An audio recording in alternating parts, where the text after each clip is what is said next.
Hello friends, welcome back to Smartphone World. The Redmi Note 6 Pro is out and it's time to do a battery drain test between the Redmi Note 6 Pro and Redmi Note 5 Pro. We'll also check the temperature of the phones at regular intervals to see if there are any heating issues.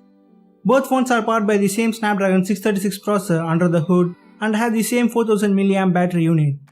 A point to note here is my brother used Note 5 Pro as his daily driver for the past 8 months and the phone have utilized at least 200 battery cycles, whereas Note 6 Pro is fairly new and I have charged the phone barely twice. It takes a lot of time and effort to make this kind of videos, so a like and a comment from you guys gives us the motivation to make more such videos. As you can see, both phones are fully charged and let's start the timer. I have set both phones to the same brightness level, Bluetooth and location services will be on both phones throughout this test.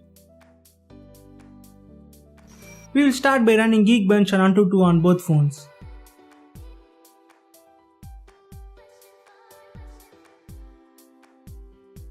As Note 5 Pro and Note 6 Pro are powered by the same Snapdragon 636 processor, both phones scored around 1,14,000 in Antutu. Even in Geekbench scores, both Note 5 Pro and Note 6 Pro scored pretty similarly. Since Geekbench accesses only the GPU, we decided to run Antutu's 15-minute stress test on both phones. It took 33 minutes to finish the benchmark round and the battery dropped by 9% on Note 5 Pro, whereas in Note 6 Pro the battery dropped by 7%. The temperature of both phones are close to 34 degrees. We will follow the benchmark session with a 1-hour Instagram session where I will be just browsing and watching Instagram videos, and let's see how the battery performs.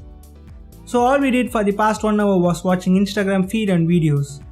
It's not a power demanding task like the benchmark, and overall temperature of both phones dropped slightly and now is at 33 degrees. Note 5 Pro is slightly slipping behind Note 6 Pro as the difference between the phones is now at 3%. We will continue with a 30 minutes browsing session where I just browse articles of Android Authority website. So after 30 minutes of browsing session, the battery on both phones dropped by 4%. The average temperature dropped by 2 degrees and now is close to 31.5 degrees. Most of us spend at least 1 hour per day watching YouTube videos. We are going to simulate the same here and check the battery performance of both phones. A point to note here is Note 6 Pro has more pixels to push as the display is bigger than Note 5 Pro. Let's see if Note 5 Pro can narrow down the Note 6 Pro's lead by using this as an advantage.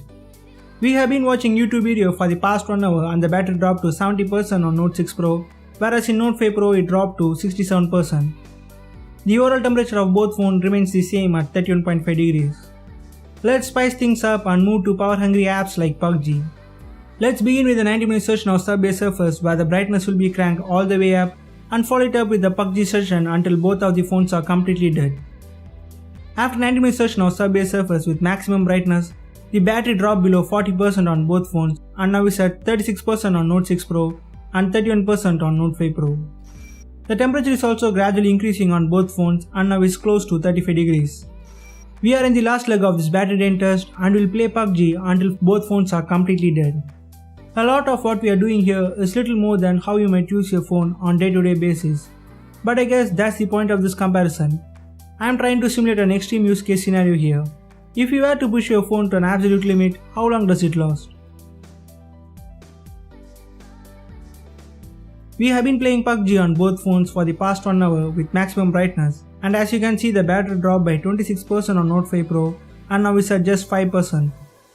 In case of Note 6 Pro, the battery dropped by 23%. You can see the Note 6 Pro is having a comfortable lead against Note 5 Pro in this battery drain test. After 6 hours, Redmi Note 5 Pro calls it a day, whereas Note 6 Pro still has 9% juice left. Even though we have been testing the phones quite extensively for the past 6 hours, the temperature remained under control on both phones. A big thumbs up to Redmi for managing the heat efficiently in their budget smartphones. After 6 hours and 21 minutes, finally Note 6 Pro calls it a day, and if you check the temperature on Note 6 Pro, it is close to 34.5 degrees. The winner of this battery drain test is Note 6 Pro, but a point to note here is Note 5 Pro was quite competitive against the brand new Note 6 Pro. Even after 8 months of usage, the battery life of Note 6 Pro is very good in my opinion, and even if you are a heavy user, you can easily get full day's battery life on Note 5 Pro or even in Note 6 Pro. So what do you guys think about the battery performance of Note 5 Pro against the Note 6 Pro? Share your thoughts in the comment section or in polls. Hope you guys find this video useful. If so, hit the like button and subscribe to Smartphone World for more tech videos. As always, thanks for watching. I'll see you guys in the next video and you guys have a great day.